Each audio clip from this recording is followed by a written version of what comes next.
Are you ready to destroy the one person trying to save you? That's the question Maya Chen should have asked herself before she pressed that button, before she made the choice that would nearly cost both their lives. It begins on a Tuesday morning at the military base checkpoint. Maya's hand hovers over the red alert button. One press stops the convoy. One press validates 3 years of suspicion. The sun cuts harsh across chain link and concrete. 3 black vehicles idle at the gate. In the lead car sits a man in a charcoal suit, smiling at Colonel Park through tinted glass that doesn't quite hide how his eyes catalog every camera angle, every vulnerability. Maya watches from her security booth. 28 years old, 5 years on base, and she's never seen someone look that comfortable being examined. Clear him through. The radio crackles with the security chief's voice, but Maya's fingers stay frozen. The scanner shows faint interference when the businessman's watch passes through. Medical device, his assistant explained. High-end smartwatch with health monitoring. She heard that same excuse 3 years ago. From the contractor whose betrayal got her partner Davis killed during a supply run ambush. "Officer Chen," I said, "clear the gate." The man in the car, Ji-hoon Kim, according to his credentials, turns his head slightly. For just a moment, their eyes meet through bulletproof glass. His smile doesn't change, but something in his gaze shifts. Assessment? Or the cold calculation of someone who knows he's been made? Maya presses the green button. The gate slides open with a mechanical groan. As the convoy rolls past, she photographs the license plate. The numbers match a transport vehicle flagged 6 months ago near rebel territory. Private Johnson leans against the doorframe. "You're doing it again, that thing where you look at everyone like they're hiding something." Because they usually are. Ji-hoon Kim knew that scanner would flag. She saw it in the micropause before he smiled. He knew, and he came anyway. People that confident are either completely innocent or absolutely certain they won't be caught. Maya saves the photo and begins building a file, because suspicion without evidence is just noise, and noise gets people killed. Somewhere in the VIP quarters, Ji-hoon Kim unpacks his luggage and studies a map of the base he's not supposed to have. 2 people, both hunting for truth, both convinced they're protecting something precious, neither knowing they're about to destroy everything they're trying to save. The conference room smells like industrial coffee and fresh paper. Maya stands outside, watching through glass as Colonel Park and Ji-hoon Kim shake hands over contracts. Ji-hoon's presentation is flawless. Supply chain optimization, cost reduction, ammunition, food services, medical supplies. His company, Sunrise Logistics, has only existed for 18 months, but the portfolio looks like a decade of credibility. Everything about this man is polished to perfection, which is exactly what worries Maya. She's spent 4 hours digging through public records. Sunrise Logistics appeared suddenly with significant capital, no clear investors, contracts that came too easily. The business address houses 40 other consulting firms with minimal staff. Shell company hallmarks, or just modern business efficiency. Officer Chen, Captain Morris, appears beside her, a man who measures his career in years until retirement. "You're not on the VIP security detail. Why are you here?" "Just observing, sir." "Observe from your actual post, and don't start with theories. Kim's company passed every background check. Did you check the supply route? It runs through Sector 7, same area where we lost 2 convoys last year to rebel ambushes. Morris's jaw tightens, which is exactly why we have more security on that route now. That's not suspicious, Chen. That's competent. And inside, Ji-hoon gestures to a slide showing base infrastructure. Movements precise, economical, someone comfortable with tactical planning, or someone who's studied this base far more thoroughly than any legitimate contractor should need to. Captain, when I pulled his company registration— Stop! Morris's voice goes hard. You're off the investigation track. I know what happened to Davis still weighs on you, but you can't turn every new contract into a conspiracy. The name lands like a physical blow. Your job is checkpoint security, not intelligence analysis. Morris's expression softens slightly. Sometimes the threat is just your own fear talking. He walks away, leaving her alone with her certainty and no way to make anyone listen. As the meeting concludes, Ji-hoon's gaze lands on Maya through the glass. For 3 seconds they lock eyes. She doesn't look away. His expression doesn't change, just acknowledgement, calm and assessing. That night, Maya sits in her small apartment, surrounded by printouts. Johnson thinks she's paranoid. Morris thinks she's projecting. Maybe they're right. But Davis used to tell her, trust your gut, but verify with your brain. Her gut says Ji-hoon Kim is dangerous.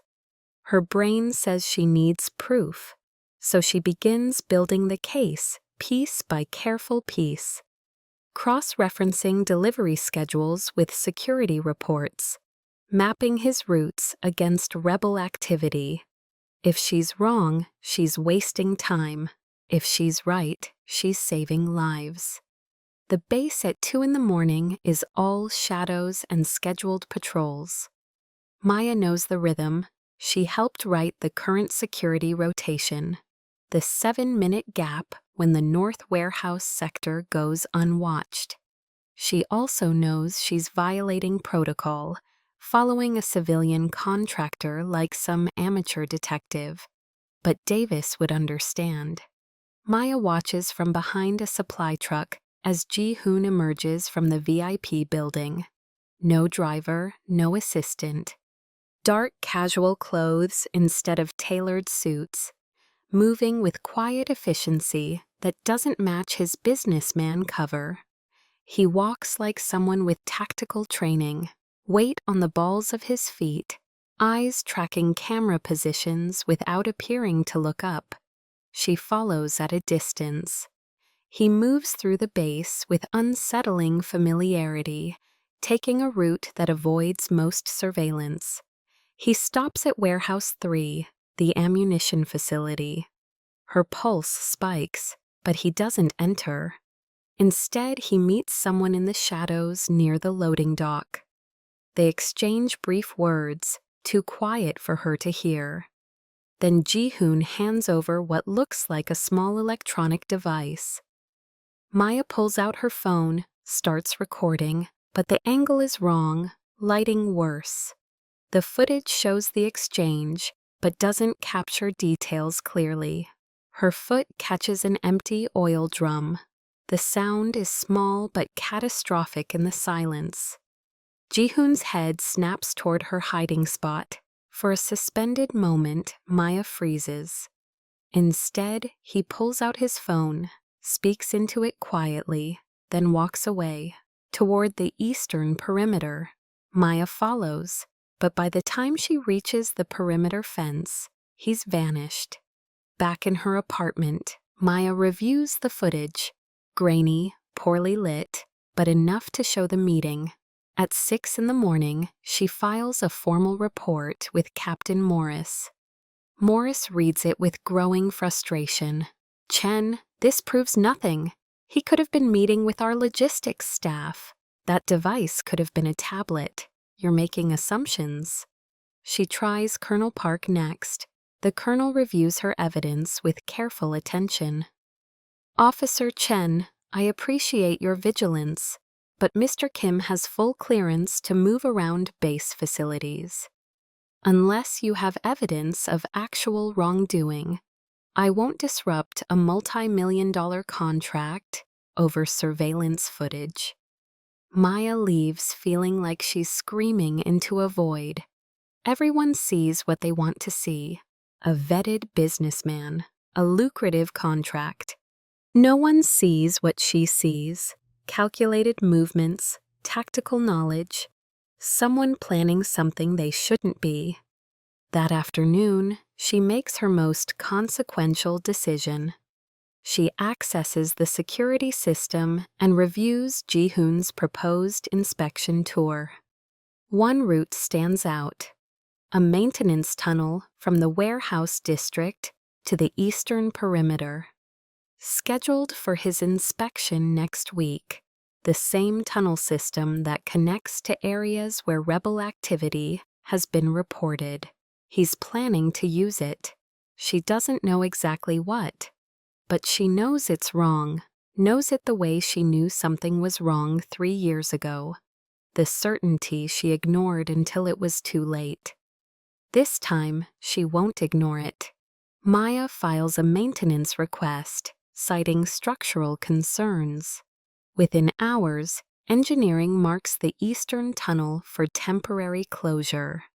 She also sends the enhanced footage to Colonel Park's secure email. Request suspension of Sunrise Logistics contract pending investigation. Then she waits, feeling righteously certain and utterly alone. What Maya doesn't know, that tunnel was Ji-hoon's trap, a carefully planned choke point where he intended to lure the rebel group that betrayed his organization. The people he met were his own team, feeding him intelligence. The device was a signal jammer meant to cut off rebel communications when they entered the tunnel. And now, with the tunnel closed, his entire plan collapses. The rebels see the closure and recognize the trap. They scatter. Ji-hoon discovers the tunnel closure at dawn. He stands in his VIP quarters, staring at the maintenance notice, allowing himself to feel the weight of failure. His junior operatives died because of these rebels. Good people killed in an ambush orchestrated by traitors. He came to this base to end the hunt that's consumed him for 2 years. And now someone has destroyed his chance. Someone with enough access to close critical routes. He pulls up security footage and finds her, Officer Maya Chen. She thinks he's the enemy. She thinks she's protecting this place from him. Ji-hoon makes a call to his second-in-command. They know about the Eastern Tunnel. We need a new approach. And I need everything you have on Officer Maya Chen. In her apartment, Maya hits send on her reports. This is right. This is protection. But somewhere underneath, a small voice whispers, "What if you're wrong? 2 people boned."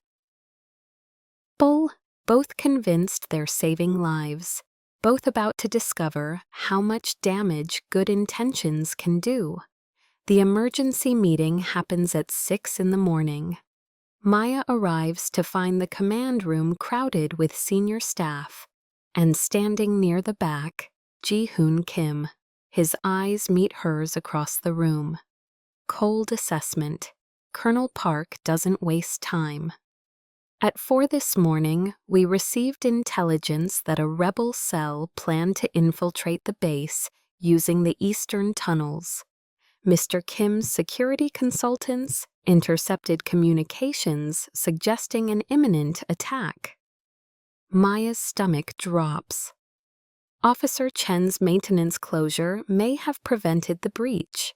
However, it also prevented our counter-operation from proceeding. Counter-operation? Someone asks. Ji-hoon steps forward, businessman polish stripped away. My team has been tracking this rebel cell for 6 months.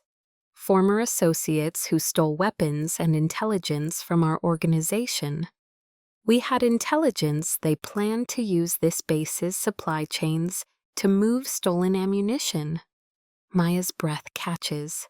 Our organization. We coordinated with Base Command to set up a controlled scenario. The tunnel system was to be the capture point. My consultants would flush them toward base security for apprehension. Captain Morris speaks up. And you didn't brief all security personnel because we had reason to believe the rebels have inside contacts on this base. Ji-hoon's gaze doesn't shift to Maya, but everyone else's does. Someone with access to security systems. The room temperature drops. Maya feels the weight of every stare. Officer Chen, Colonel Park says quietly, did you close the eastern tunnel access? Yes, sir. Based on surveillance footage showing unauthorized meetings and suspicious movement patterns, I filed multiple reports suggesting Mr. Kim was the security threat. Morris cuts in. Reports that show a pattern of interference with a sanctioned operation. I didn't know it was sanctioned. No one told me. Protocol is reporting to your chain of command, not taking unilateral action. I did report. No one listened. Ji-hoon's voice cuts through. The tunnel closure was logged at 4 yesterday afternoon. The rebels altered their plans by 6. Either they have real-time access to our systems, or they were warned. The accusation is devastating. Heads turn toward Maya again. I didn't warn anyone. I was trying to prevent. Prevent what exactly? Ji-hoon asks, finally looking at her. Prevent the apprehension of dangerous criminals. Or prevent something you assumed I was planning, based on surveillance you had no authorization to conduct. You were meeting people at 2 in the morning, exchanging devices in shadows. You knew camera positions, guard rotations, classified information. How was I supposed to interpret that? As someone doing the job your colonel hired me to do, everything I did was authorized. Then why the secrecy? Because we didn't know who to trust. His voice hardens. And clearly, we were right. The words land like a verdict. Maya sees doubt and disappointment on faces that used to show respect. Sir, Maya says, turning to the colonel. His company registration is suspicious. Minimal staff, funding sources that are classified. Ji-hoon interrupts. My organization operates with discretion for security reasons. Reasons your colonel was fully briefed on. Colonel Park nods. Mirtom. Kim's background was vetted through military intelligence channels. The meeting continues, but Maya barely hears it. After the meeting, Ji-hoon approaches her. Officer Chen, he says quietly, I understand you were trying to protect your base, but the people I'm hunting have killed before. They'll kill again, and now, because of your interference, they're still out there. If you'd told me, you would have believed me. A businessman you already decided was a threat. You saw what you expected to see. He walks away, leaving her with nothing but her certainty, and the terrible suspicion that her certainty was wrong. Maya isn't supposed to be here. Morris made that clear. She's restricted to checkpoint duty until the investigation into her interference concludes. No patrols, no security operations, no involvement with anything related to the Kim contract. But she can't sit still, can't accept that she destroyed an operation without understanding what she destroyed. So when she intercepts communications about Ji-hoon's company conducting a routine delivery inspection on the northern route, the backup plan after the eastern tunnel closure. Maya makes a choice that will change everything. She follows. The convoy is small. One transport truck carrying sample supplies, 2 escort vehicles, Ji-hoon's sedan.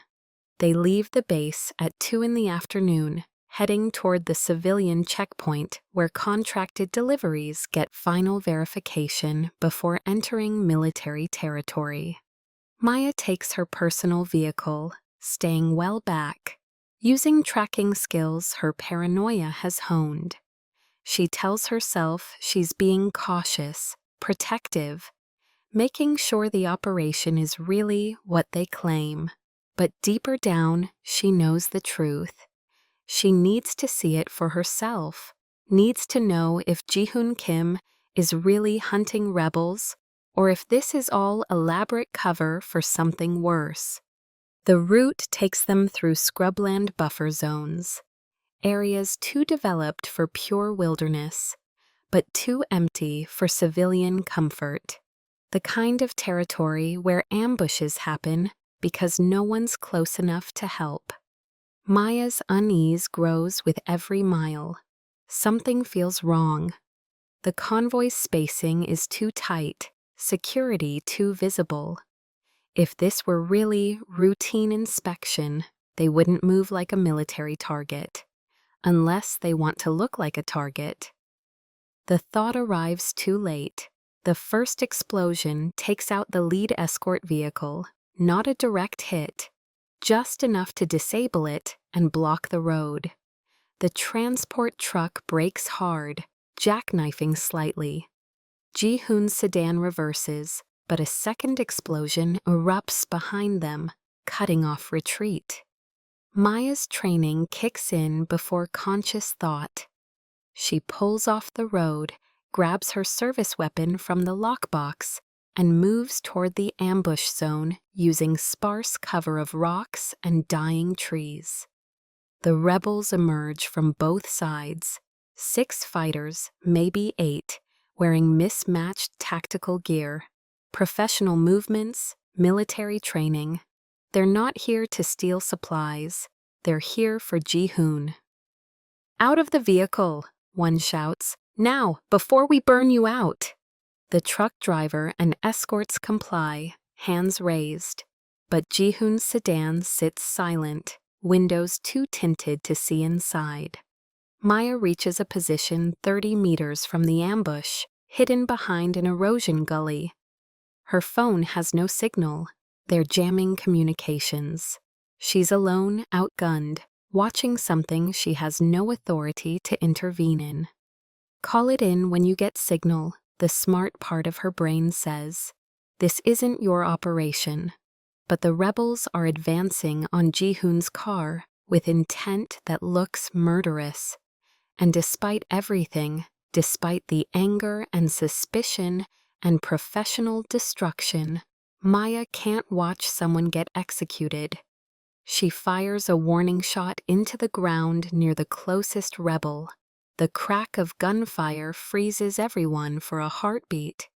"Military police! Stand down!"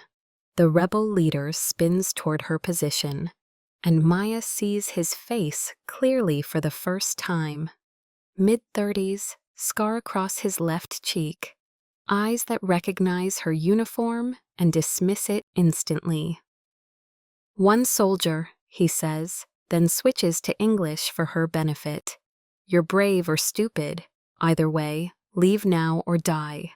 Ji-hoon's car door opens. He steps out slowly, hands visible but not raised, moving with controlled calm of someone who's faced death before. "Tae-sung," he says to the rebel leader, voice carrying disappointment more than fear. "You brought too few people." Tae-sung laughs, sharp and bitter. Says the man in a disabled car with no backup. "I have backup." Ji-hoon's gaze flicks briefly toward Maya's position. He knows exactly where she is, has probably known since she started following the convoy. And you're standing in a kill box. It's a bluff. Maya can tell by the slight tension in Ji-hoon's shoulders, the way his weight shifts to the balls of his feet. Whatever plan he had, it didn't account for the ambush happening here like this. Tae-sung raises his weapon. You should have stayed in Seoul, Ji-hoon. Should have accepted the loss and moved on. But you always were too sentimental about loyalty. You killed Min-jun, Ji-hoon says quietly. He trusted you, called you brother. Min-jun was weak, like you. Tae-sung's finger moves toward the trigger. The organization is better without. Maya doesn't think, doesn't calculate odds, or consider consequences. She just moves, firing 3 shots, not at Tae-sung, but at the ground around his feet, forcing him to dive for cover. The ambush erupts into chaos. Ji-hoon uses the distraction to pull a weapon from somewhere under his jacket. Definitely not standard businessman equipment, and returns fire with precision that speaks of serious training. His escorts join in, the fight becoming a confused mess of bullets and shouting. Maya advances through the chaos, using tactics from combat training she hasn't needed in years. She's not trying to win the fight, she's trying to reach Ji-hoon, to pull him to better cover, to somehow fix the disaster she created by being here. A bullet sparks off rock near her head. She ducks, rolls, comes up behind the disabled truck. Ji-hoon is pinned behind his car, 3 rebels focusing fire on his position. She evaluates angles, odds, the 30 meters of open ground between them. It's suicide to cross. Ji-hoon makes the decision for her. He breaks from cover, running not away from the rebels but toward them, weapon firing, drawing their attention completely, giving Maya an opening she didn't ask for and doesn't deserve. She uses it, crosses the distance while the rebels track Ji-hoon, reaches his car just as he slides behind it from the opposite side. They nearly collide, both breathing hard, both alive against probability. What are you doing here? Ji-hoon gasps, checking his ammunition. Saving you, apparently. Maya shoots back, then flinches as bullets punch through the car's frame above their heads. How are we getting out of this? Working on it. He pulls out his phone, curses. Still jammed. They planned this better than I expected. Who are they really? Not just rebels. Former organization members, Ji-hoon says, and there it is, the truth spoken in crisis, without polish or pretense. My former associates. They betrayed us, killed people I cared about, stole weapons to sell. I've been hunting them for 2 years. The word organization should shock her, but somehow it just confirms what she already knew. So the logistics company is a cover, yes. He glances around the car's edge, fires twice. The colonel knows. Your intelligence division knows. I'm not here illegally, Officer Chen. I'm here because your government wants these people captured, and I have the motivation to see it through. An explosion rocks the transport truck, closer than comfortable. The rebels are destroying their own bait, which means they're committed to the attack regardless of cost. They're going to rush us, Ji-hoon says, voice flat with certainty. When the truck fire spreads to the fuel tank, they'll use the explosion as cover. We have maybe 2 minutes. Maya's mind races through options, training, desperate tactics. The gully, 40 meters east, runs toward the ridgeline. It's not great cover, but it's better than. Another explosion cuts her off, this one close enough to shower them with debris. Through the smoke, she sees Tae-sung organizing his people for the rush Ji-hoon predicted. Go, Ji-hoon says. I'll cover. We go together or we both die here. Ji-hoon stares at her for 1 heartbeat, 2, then nods. On my mark, 3. They move together, laying down covering fire as they sprint for the gully. Bullets chase them, kicking up dust and rock. Maya feels one pass close enough to tear her sleeve. Another impact the ground by her foot. Then Ji-hoon stumbles.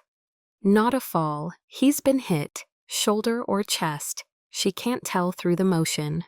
But he's still moving, still firing, refusing to slow down. They reach the gully's edge and half fall, half slide into its shelter.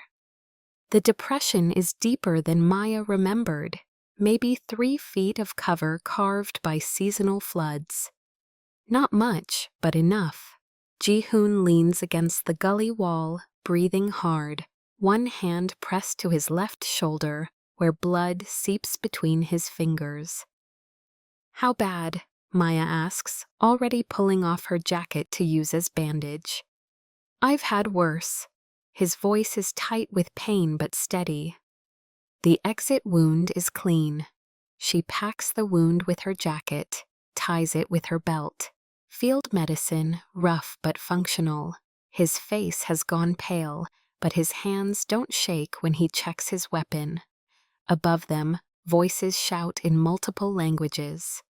The rebels are organizing pursuit, arguing about whether to follow into the gully or wait for them to emerge. They'll split up, Ji-hoon murmurs. Half will follow us, half will circle to cut off the ridgeline. Standard tactics. Can you run? Can you shoot straight? Despite everything, Maya almost smiles.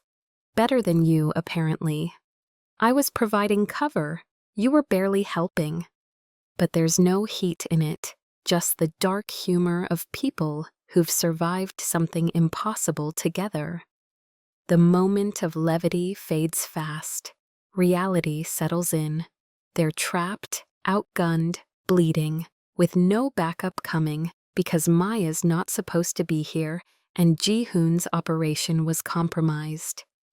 I'm sorry, Maya says quietly, for the tunnel, for thinking you were. Later, Ji-hoon shifts position, wincing. If we survive, you can apologize properly. Right now, I need you focused. They move through the gully, staying low, Ji-hoon favoring his injured shoulder but keeping pace. Behind them, voices grow closer. The pursuit has begun.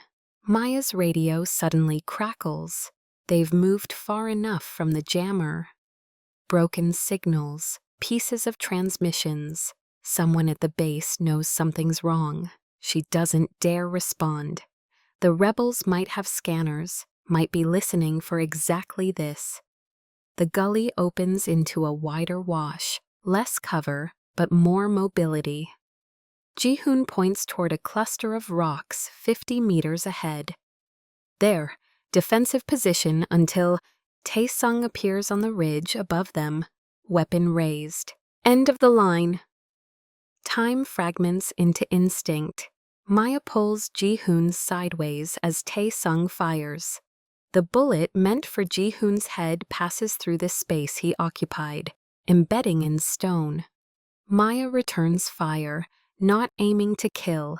She's military police, not combat infantry, but aiming to suppress. Tae-sung ducks back. Move, she shouts at Ji-hoon, and they run again, legs burning, lungs screaming, the rock cluster their only hope. They make it, barely.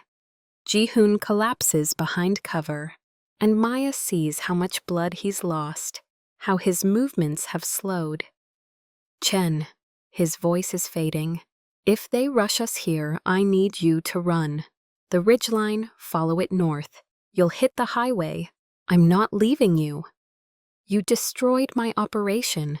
You owe me survival, not martyrdom. The words should sting, but they're delivered without malice. Just truth, spoken by someone conserving energy for whatever comes next. Maya checks her ammunition. 3 rounds left. Ji-hoon has maybe 5.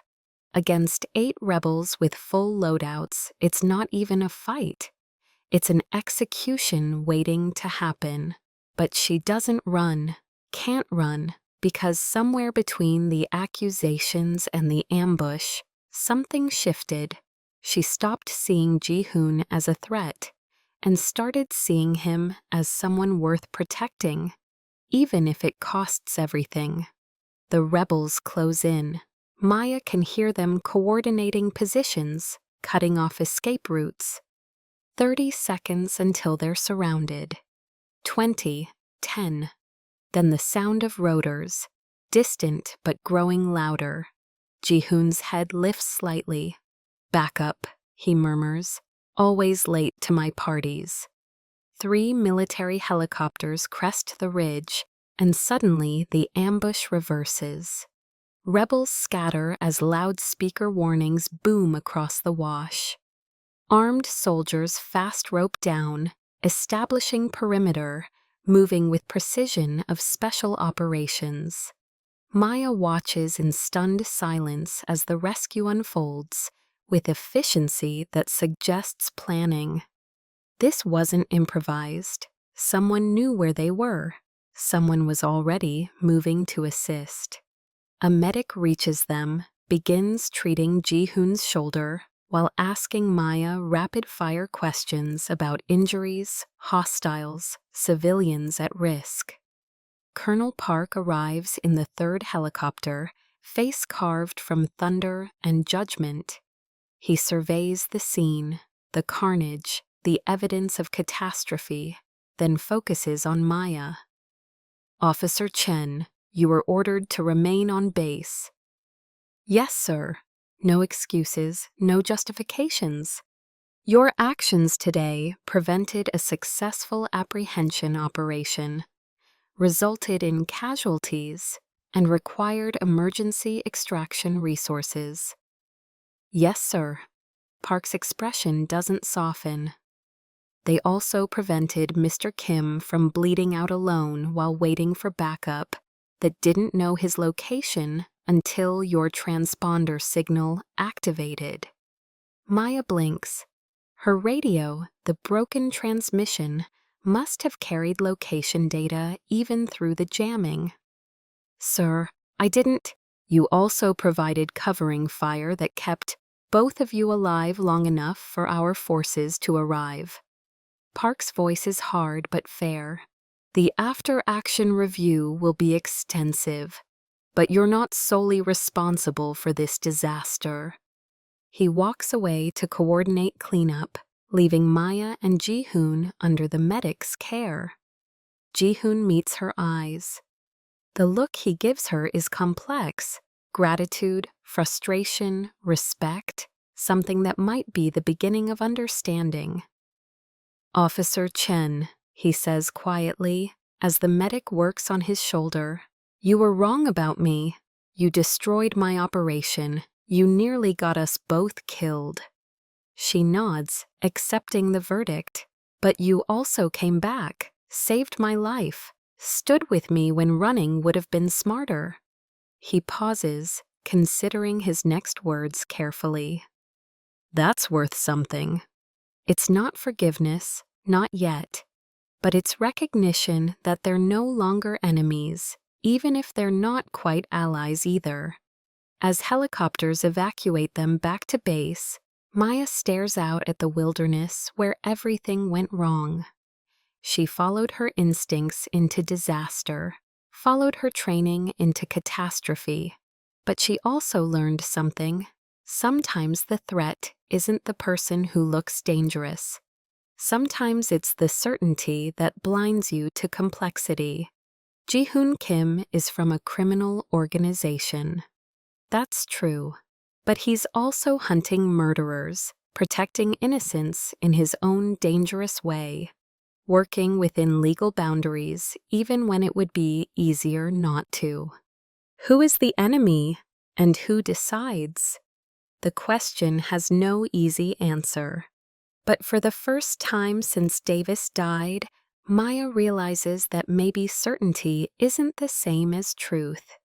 Maybe learning to question yourself is the first step toward wisdom. Like and subscribe if you've ever had to question everything you thought you knew and found something real in the wreckage.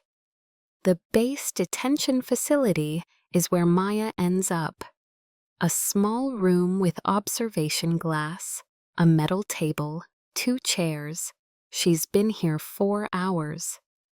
Commander Liu, Internal Affairs, asks pointed questions about her surveillance, her unauthorized follow, her interference.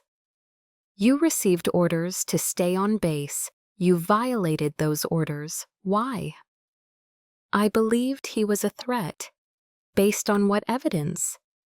Movement patterns, meeting protocols, all of which had been cleared through proper channels. Yet you decided your judgment superseded theirs. Officer Chen, do you understand the implications? A multi-agency operation was compromised. Dangerous criminals escaped. A civilian was nearly killed. If Mr. Kim hadn't survived, you'd be facing manslaughter charges. The words land like physical blows. I was trying to save lives. By nearly causing deaths, that's not heroism. That's dangerous incompetence. After Liu leaves, Morris enters. Chen, I warned you, multiple times. Why couldn't you just listen?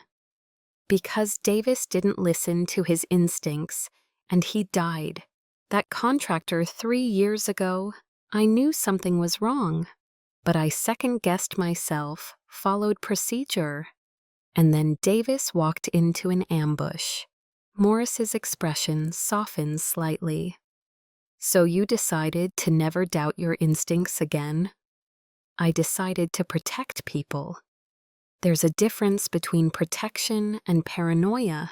Davis died because of a traitor, but you're destroying yourself trying to prevent every possible betrayal. That's just fear wearing a uniform. Hours pass. Through the glass, she watches base personnel. Johnson walks by once, sees her, looks away. The isolation is complete. At 6 in the evening, Ji-hoon enters, left arm in a sling. He's back in his businessman suit. Mr. Kim, you should be in medical. I've been in medical, now I'm here. He sits across from her. The colonel wants me to file a formal complaint. Endangerment, interference. Maya's throat tightens. Are you going to? That depends. Help me understand something. Why did you come back? At the ambush, you could have called for backup and stayed safe. I don't know. Maybe because I'd already destroyed your operation. Didn't want to add your death to my mistakes. Or because I realized I might be wrong. And if I was wrong, then you deserved someone to stand with you. Ji-hoon is quiet. Officer Chen, do you know why I came to this base? Why I didn't just hunt Tae-sung through criminal channels? To use our resources? To do things legally. My organization operates in gray areas, but it's structured, controlled. When Tae-sung betrayed us, killed my people, he broke every code we live by. I could have had him eliminated. Why didn't you? Because that's what he expected. That's what would prove his point, that we're all just criminals, that loyalty and honor are illusions. I wanted him caught, tried, convicted, wanted to prove that even people like me can choose justice over revenge. And I destroyed that possibility. You delayed it, complicated it. Ji-hoon stands. But you also proved something I needed to know, that there are still people who care more about doing right than looking right. You were wrong about me, but you were wrong for the right reasons. He pauses at the door. The colonel is deciding whether to press charges. I told him I won't file a complaint if you agree to 2 conditions. What conditions?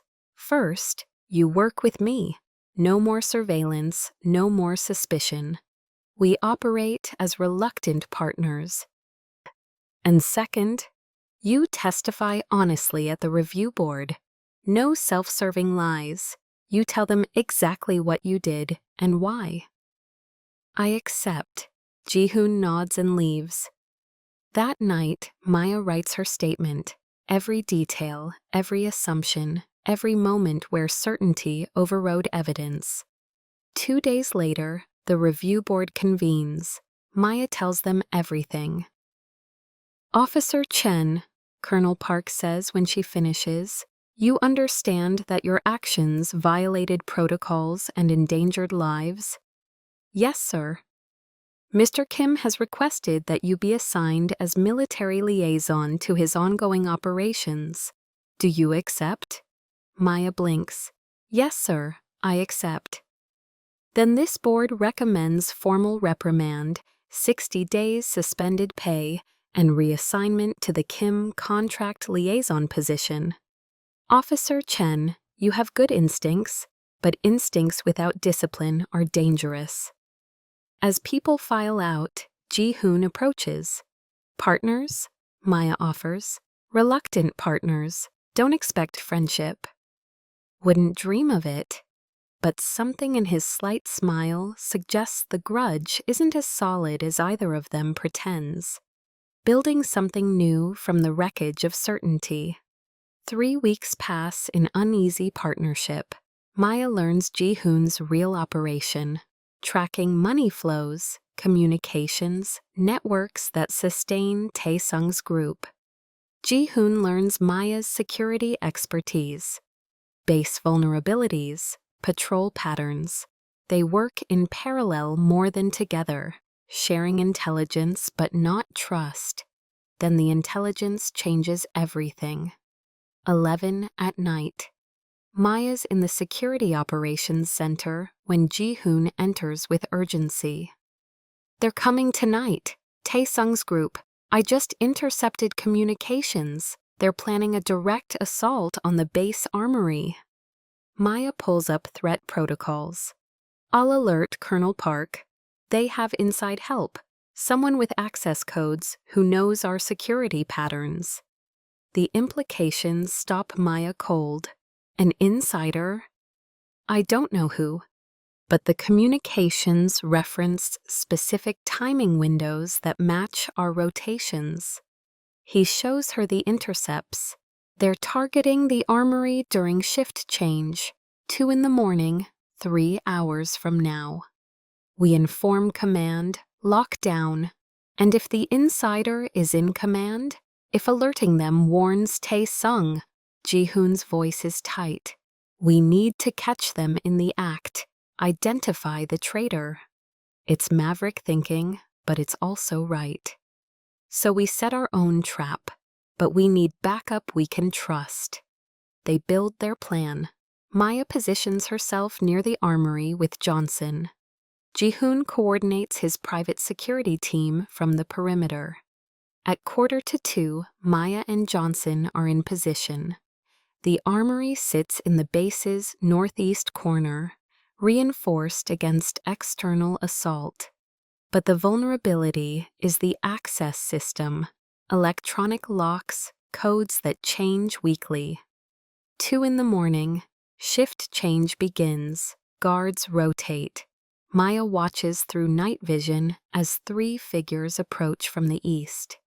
They move with professional precision. Contact, Maya whispers. 3 hostiles, east approach. Ji-hoon's voice crackles back. Hold position. I'm tracking 4 more from the north. They're coordinated. 7 attackers, but what terrifies Maya more, the armory's maintenance door unlocks. Not forced, unlocked from inside, as though someone with authorization opened it remotely. Ji-hoon, the insider just gave them access. Can you see who? No, but they're inside our system. The three figures slip into the armory. Maya makes a split-second decision. Johnson, radio Colonel Park. Full alert. I'm going in. Maya, wait. But she's already moving, weapon drawn, because 7 hostiles are inside loading stolen ammunition. She enters through the maintenance door, finding herself in a dimly lit corridor. Voices echo from deeper inside. She's 10 meters from the main storage area when the lights cut out. Emergency systems engage, bathing everything in red backup lighting. They know we're here, someone shouts, Taesung's voice. Grab what you can and move. Chaos erupts. Maya falls back, finding cover as armed figures sweep past.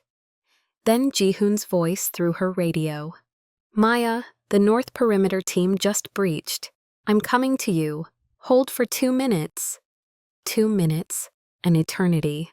But Maya doesn't have 2 minutes because Taesung is moving toward the exit. She steps into his path. Stop, military police. Taesung freezes, evaluates her position, smiles. The officer who ruined the tunnel trap. Drop your weapon. Or what? You shoot me and alert my entire team? Behind him, 3 more rebels move into position, flanking Maya. She's trapped with no backup, no exit. You were his partner, the security officer who couldn't save him from our ambush, Taesung says. The name, unspoken but understood, ignites something in Maya's chest. You killed him. I killed many people. He wasn't special, just another soldier in the way of profit. Maya's finger tightens on her trigger. This man is 10 feet away, admitting to Davis's death. But firing means revealing her position, means certain death. Is revenge worth dying for? The question freezes her, and in that heartbeat, Ji-hoon crashes through the western door, his security team behind him, and everything explodes into chaos. Taesung bolts. Maya chases, tackles him at the threshold. They grapple on concrete. He's stronger, better trained, but Maya has 3 years of rage. You killed my partner! And you'll die just like him. Taesung gets his weapon up, aimed at her face. Then Ji-hoon is there, pulling Taesung off her, disarming him with brutal efficiency. The mafia boss and the rebel leader face each other. Years of betrayal compressed into one moment. Still playing hero? Still killing the innocent? Min-jun was 23. He trusted you, and you murdered him for weapons. Min-jun was weak, like you. Ji-hoon's hand tightens on the weapon pressed to Taesung's chest. Maya sees the temptation of summary execution, but he doesn't. Instead, Ji-hoon steps back, hands Taesung over to the military security team. Flooding in. Officer Chen, please place this man under arrest. Maya hauls Taesung to his feet, cuffs him. Around them, base security secures the other rebels. Colonel Park arrives. Someone want to explain why this operation happened without authorization? Because someone on your staff opened that door, Ji-hoon says quietly. Someone with access codes helped these people. Check your systems, Colonel. You have a traitor. The investigation moves fast. System logs reviewed, access codes traced, leading to Captain Morris. Morris, who warned Maya to stop investigating. Morris, who needed 5 more years until retirement and took money from Taesung. They find him in his office, packing files. He doesn't resist, just looks at Maya with exhausted resignation. You were right all along, about the threat, just wrong about who. Dawn breaks over a base in recovery. Rebels captured, insider arrested, armory secured. Maya sits in the infirmary, being treated for minor cuts. Ji-hoon enters, left arm still in a sling, limping slightly. "Officer Chen, congratulations, you caught your traitor." "We caught him. I would have died without your backup. And I would have never found Tae-sung without your expertise." He pauses. "We make a functional team when we're not destroying each other's operations." Despite everything, Maya laughs. "Is this your way of saying thank you?" "This is my way of saying partnership doesn't require perfection, just requires showing up when it matters." They sit in companionable silence, watching sunrise through the windows. "What happens now?" Maya asks. "Almost over. There are still 3 members unaccounted for, weapons missing. But the core objective is complete." Ji-hoon flexes his injured arm. "I'll return to Seoul soon, testify at Tae-sung's trial." "And the business?" Continues. "I never pretended to be legitimate, Officer Chen. Just someone trying to operate with some boundaries." He meets her eyes. "Does that bother you?" Maya considers. 3 months ago, the answer would have been absolute. But that was before she understood complexity. "It bothers me, but I also understand it. You're trying to do right in a system that makes righteousness hard. That's more honest than most people manage." Colonel Park finds them. "Officer Chen, Mr. Kim, the review board wants your statements. They also want to know whether you'd be interested in continuing your liaison arrangement." "Sir?" "Mr. Kim's organization has information on criminal networks throughout Asia, and you, Officer Chen, have proven adept at working with unconventional partners." "I have other commitments," Ji-hoon says carefully, "but I could make time for specific operations with the right liaison." He's looking at Maya, the offer clear, partnership beyond this base. "I'd need to think about it," Maya says. "Think carefully," Park advises. "This path isn't traditional, but neither are you, Officer Chen." After Park leaves, Ji-hoon stands. "Take your time deciding. I'll be in Seoul for the next month. After that," he pulls out a business card, sets it beside her. "After that, call me if you want to continue this work together. Even though I ruined your first operation, because you came back, because you stood with me, because sometimes the people who challenge us most are the ones we need most." Vulnerability flashes across his expression. Learning to work together is harder than working alone. But maybe it's also more meaningful. He walks away, leaving Maya with a business card and a choice. That afternoon, Maya visits Davis's memorial, a simple plaque in the security building. "I caught them," she tells the plaque quietly. "The people who killed you. Morris, who set you up. Tae-sung, who pulled the trigger. They're both going to prison." So why doesn't it feel like closure? Because revenge and justice aren't the same. Because Davis wouldn't want her destroying herself to avenge him. Johnson finds her. "Heard you're being offered some fancy liaison position." "Yes, that's exactly what he is." "You gonna take it?" "I don't know. It goes against everything I thought I believed about law and order. But it also feels right. Like maybe rigid certainty is what got me in trouble." Maya touches Davis's name. "He used to say trust your gut, but verify with your brain. I've been all gut for 3 years. Maybe it's time to let my brain catch up."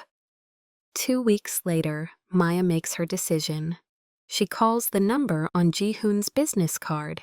He answers on the second ring. "Officer Chen, took you long enough?" Had to make sure I wasn't just choosing the interesting option over the right one. And maybe they're not always different. Maybe working with you is both." Silence, then quiet satisfaction in his voice. When can you be in Seoul?